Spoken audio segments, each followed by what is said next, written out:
assistant superintendent for Kanawha County Schools, just in passing had mentioned to me, we'd really like to develop something for preschool. I happened to be working on prevention and education and had mentioned to him, hey, what do you think about creating something that could be applicable to the pre-K environment? Get to the older ones, sometimes they've already got this mindset of, bad habits. They see what's around them, and you're unfortunately sometimes a product of your environment. And if we get to them early and they start learning good habits, the earlier the better. Never imagined that within 4 or 5 weeks we would have a talking avatar that could interact with the children in real time, and we named him Rex the RX. Have you been telling Mrs. Webb in her class all about, this? Yeah, What's up with this? What's that? His cat! Oh, that's pretty cool, huh? Don't you wish you had one?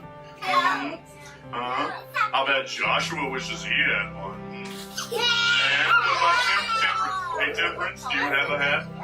Said you have a hat. Blake had him. Blake. He's not going to high-five you or give you a hug. He will interact with you, but the whole purpose of Rex is that we don't want the kids to keep Rex around. Oh, guys. Bye. This is the way, in my judgment, to reach them. They're used to being interactive, and they really don't respond to anything but that. So you've got to find a way to make that impression and make it last. Hey guys, what do you think of my hat? You like it? Anybody here wear a hat? I don't like it.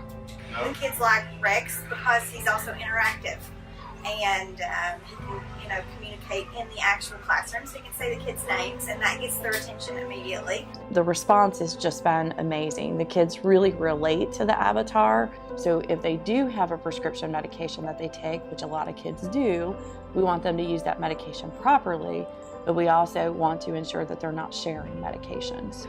We know that we have an enormous amount of children living with grandparents, living in foster care.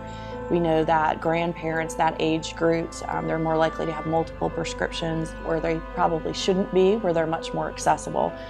So it's a short program, but it's very effective, and Rex can talk to the kids, answer questions with the kids, and give them vital information. Technology was used, it was very interactive, and the kids really seem to enjoy it and learn a lot. I mean, medication's not something that we talk about a lot with kids at all because you don't know where to draw that line, but this made it very kid-friendly and interactive. Do you know what that means? He's expired. He's What? expired. Hey, hold up a second there, Susan.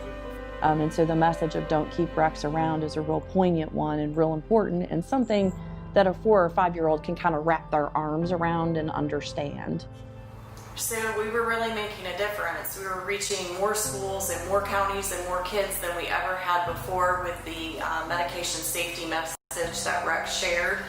And then in March of 2020, just like the rest of the world, the Rex program really came to a halt.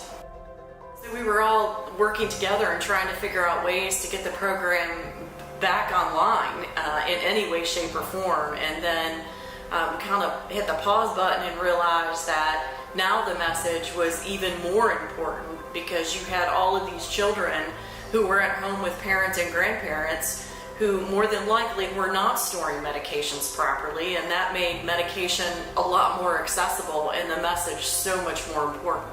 We went back to the roots of Rex, which is innovation, and we found a way to scale the program by bringing Rex into homes remotely. And what that did was it opened everything up to a very unintended audience of parents and grandparents and caretakers who started to engage with us and their children about the importance of medication safety. We continue to believe that the message of medication safety is important, and that's for any medication. It doesn't have to be an opioid. We know that medications can be very dangerous if not taken by the person that they're prescribed. We also know that Most children who overdose on a medication accidentally ingest that medication because it was not stored properly. We know that most people who become addicted to a medication do so because they obtain that medication either knowingly or unknowingly from a friend or relative. It's something that we really thought would delay or derail the program, and our message about medication safety really turned out to be something positive in terms of being able to reach more people with the message, because in the end it's really important that no one keeps Rex around.